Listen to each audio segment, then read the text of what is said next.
YouTube, this is RascalRyan521, and today I have another LEGO video, and today I'm showing you my custom LEGO Walking Dead minifigures, and I've got a lot to show you here.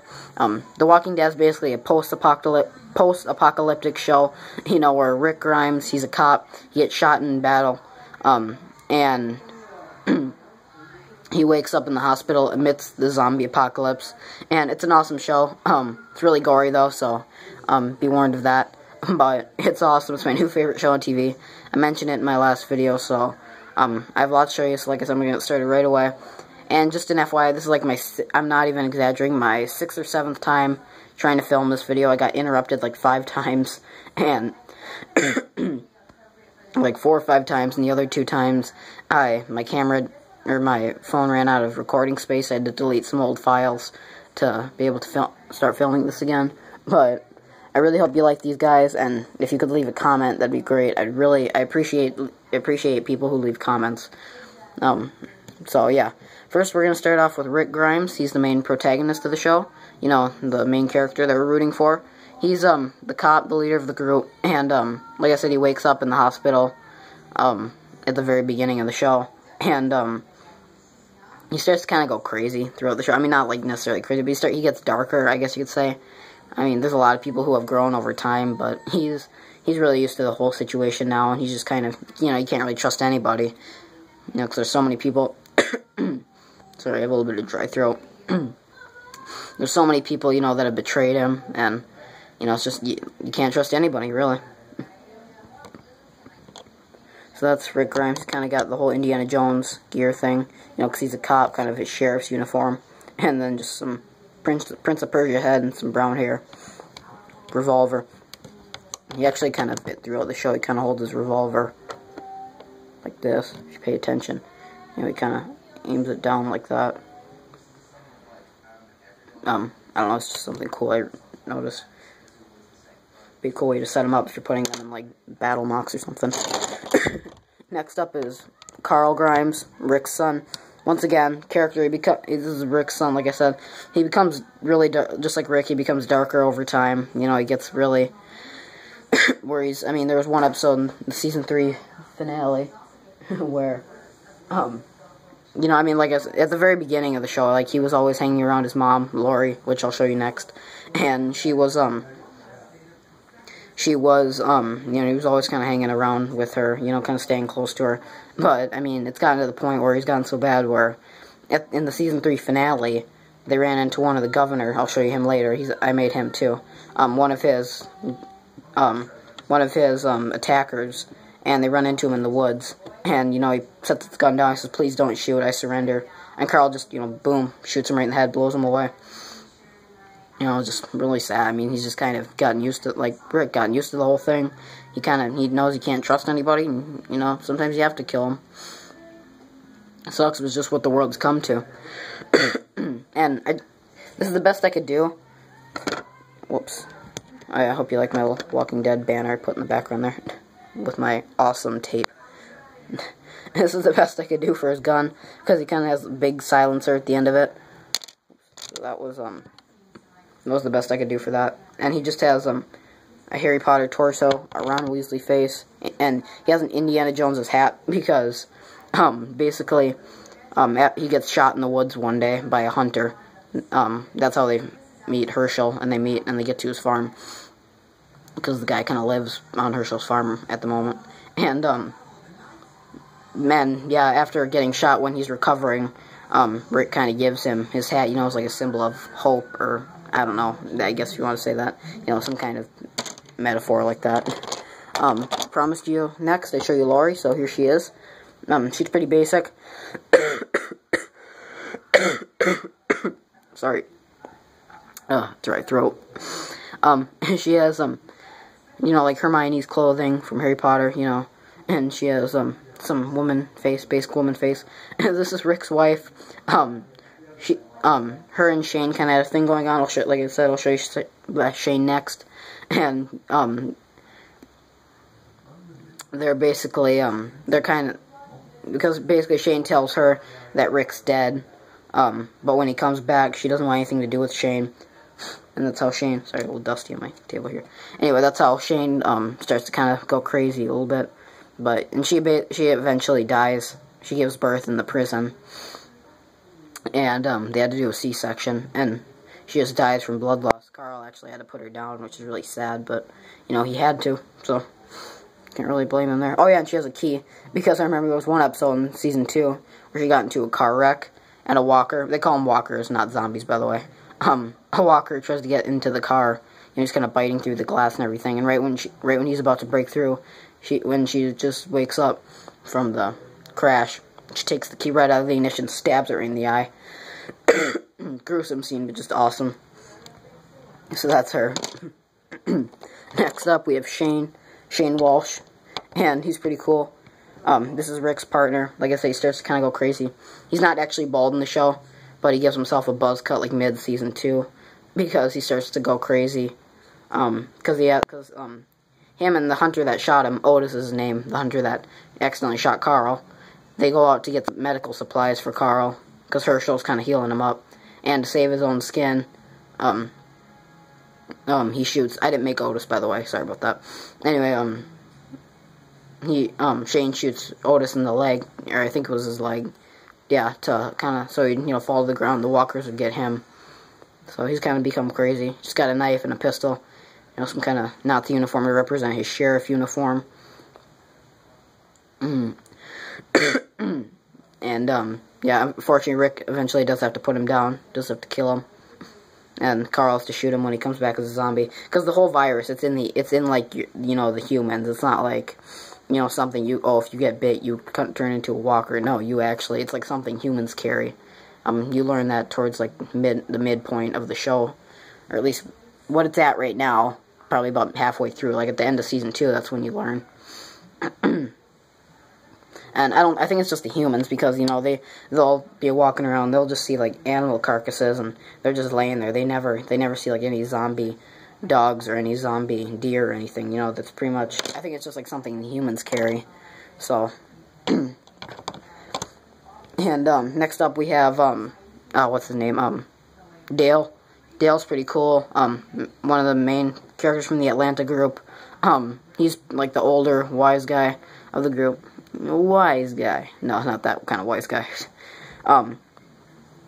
But basically, like I say, he was an awesome character, but unfortunately they killed him off. He was, on guard duty. Sorry. He was on guard duty at Herschel's farm, and, a walker comes up right behind him, and he stops it from biting him, of course, but the walker, unfortunately, rips his intestines out, and Herschel's the farmer. I'll show you him later. If you're probably wondering why I keep mentioning him, he can't bring him to the prison, or to the barn, to the farm, you know, just a farmhouse, quick enough to operate on him and, you know, help him survive, so they just have to put him down right there. They have to shoot him. Of course, they have a funeral and everything later, but it's actually, Carl feels bad about it because it's a walker that Carl ran into earlier on in the forest, but he dropped the gun, so he couldn't kill it. The thing was coming at him, and he dropped his gun, so he didn't have time to kill it. So he feels like, in a psychological way, he's the one that killed Dale. Okay, we're about halfway done here. Next up, we have T-Dog, and T-Dog's just awesome. He, once again, one of the members from the Atlanta group. He makes it really far till the beginning of Season 3. He gets bit in the prison, and, he's really cool. He's just one of the awesomest characters, because he's just really buff, and he's really cool, and he's really tough and everything. And, he actually I didn't make a custom Carol. I'm sorry about that. I just couldn't really find the pieces to make her. Carol and Maggie are the two main characters I left out that I really wanted to build, but I just didn't have the pieces to. So if you're expecting those, those are the only two main characters that I think I missed out on. I didn't make Beth either, so sorry about that. But anyway, so yeah, he sacrifices himself for Carol, so he kind of dies a hero. They find his corpse later, but I don't think he comes back as a zombie because I think the zombies must have, like, tore out his brains or something. I know, kind of gross, but next up, just a quick one. I can't remember this guy's name. It's like Dr. Edwin Jenner. That might be his name. Dr. something Jenner. I think it's Edwin Jenner. He's the doctor at the CDC, Center for Disease Control, and he's the one they find out, Rick, and when he's, and, you know, they kind of run into him, and when they turn out, it turns out the whole factory's going to explode, though, so they got to get out of there quick. But he's just kind of the character that runs the place for that one episode while they're there. I saw that lab coat sitting in my spare parts bin, you know, that my spare minifigure parts bin, so I just decided to quickly make him, you know, because, you know, I had the coat, and I figured. Next up, we have Daryl, and this is probably one of my personal favorites of all these customs. Daryl is just completely awesome. He had to rip off his sleeves because he got an arrow stuck in his leg when he fell off a big cliff once. Like, he fell off this, this, like, little rock cliff that was probably a good 1 to 2 stories high. And he, or, I'm sorry, 2, 3 stories high, I meant, sorry. And, you know, he had to kind of turn it, you know, kind of had to make, like, a little tourniquet, you know, kind of tie it around his leg a little bit, you know, to stop blood from, you know, going through the wound. He carries around his awesome crossbow. And he's just really awesome. That face works really well with him from Prince of Persia. He's got that cool long hair. And he's ever since he tore off his sleeves to, you know, kind of make the tourniquet around his leg, he's just gone sleeveless the whole time. He's got this leather jacket. And he has an awesome, you know, motorcycle. So I really like him. He's awesome. Next up is his brother, Merle Dixon. That's Daryl Dixon. This is Merle Dixon.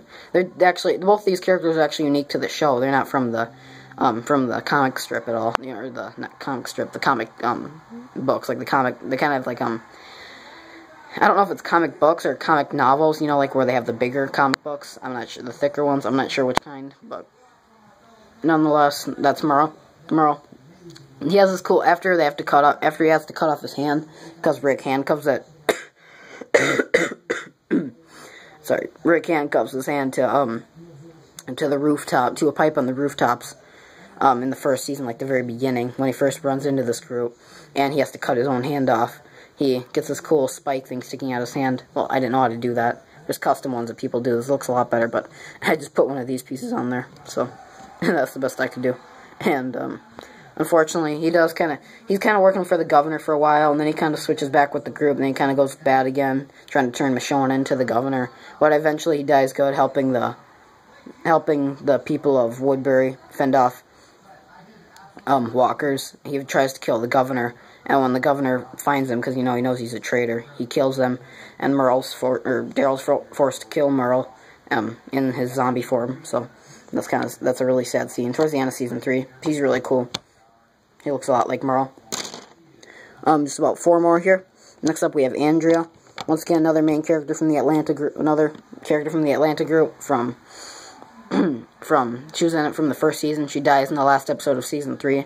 That's actually, like, the whole main plot point is that she dies, pretty much.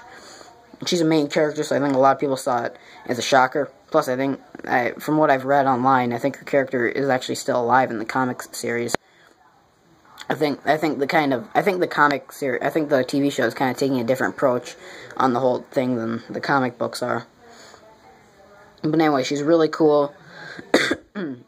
She's a neat character until she started becoming, they kind of made her dumb in season 3, you know, they kind of made her the dumb blonde who, you know, who follows around and does what the governor says, and, you know, and doesn't trust anybody else.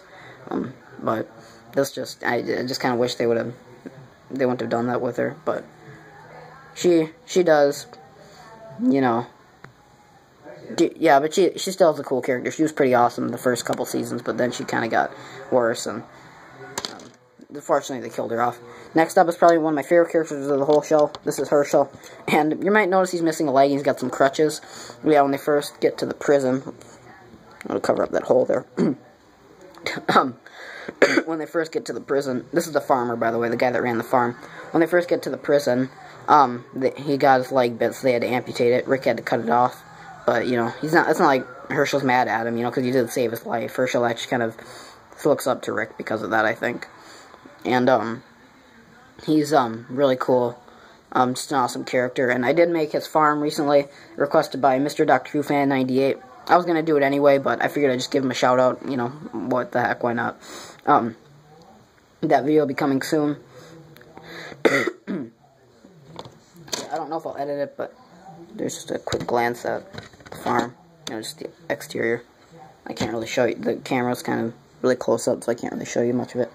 2 more to go here, people. Next, let me get this character set up. This is Michonne. She's awesome. She's introduced to Season 3. She's the one that saves Andrea. She kind of, rescues her in the woods. Let me move this over a little bit. And she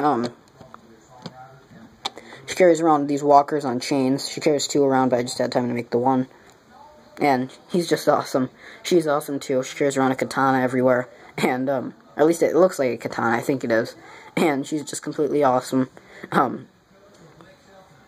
Because she stabbed the governor's eye out, and that's why the governor wants her in Season 3. That's why he wants her so he can torture her and kill her eventually. But the governor, but Rick doesn't give her up, and they kind of go to war with the governor, but they kind of trap them, and, and the governor goes crazy. He kills all of his men, and he kind of rides away, and they think it's going to be the end of the governor, but I hear he's returning in Season 4, so yeah, like, seriously, he just completely shot down all of his men after they lost to the prison, so anyway, that's her. She's pretty awesome. She's got Aragorn's body, by the way, because I couldn't really think of anything else better to give her. And, last but not least, actually my favorite custom of the entire thing is the governor. He is so cool. I just love this minifigure. I mean, just look at him. Don't worry, I did not draw on Mad Eye Moody's face. I know it's such a rare piece. His face is so rare. Well, I actually did something. I'm sure a lot of people have done this, but I first heard the idea done by, once again, Mr. DuckTrueFan98. I watched his videos all the time when he used to release them, like, every week, and I saw him do this with some of his minifigures, where he put a piece of tape over it, and he drew on it, and that's what I did with him. I just wrapped a piece of tape around his face. I drew the little black circle as the eye patch, because he's got like the fake eye, so the straps kind of look good, and that kind of just looked like the governor's face anyway. He's got his pistol. And, I mean, this guy's just crazy. I mean, he had his zombified daughter kept in a cage in his area, his living quarters in Woodbury. He had zombies' heads in jars or walker heads in jars. Sorry, not zombie. From his past, the people he's killed. He's just all around crazy. But yeah, he's really cool. So thanks, guys. I really hope you enjoyed these customs. I really like them all. In fact, I don't know if I'll be doing more or not, but like I have said before, I will be doing, like I said in my last video, I think my agenda is going to go something like this, where, you'll still get the occasional Star Wars mock that I do. I think I'm going to focus primarily on Lord of the Rings mocks, and Harry Potter, and, yeah, I think I'm going to focus mainly now on Lord of the Rings mocks, and Walking Dead mocks. I think Walking Dead is going to become my new thing, since I think I'm drifting away from Harry Potter. Probably see more Walking Dead, but I can't necessarily guarantee that. Whoops. I'm sorry about that. Fluffy just fell and kind of knocked the camera over. So, yep. Comment, rate, subscribe, and see you later, guys. Tell me which ones you like the most. Thanks for watching. Bye.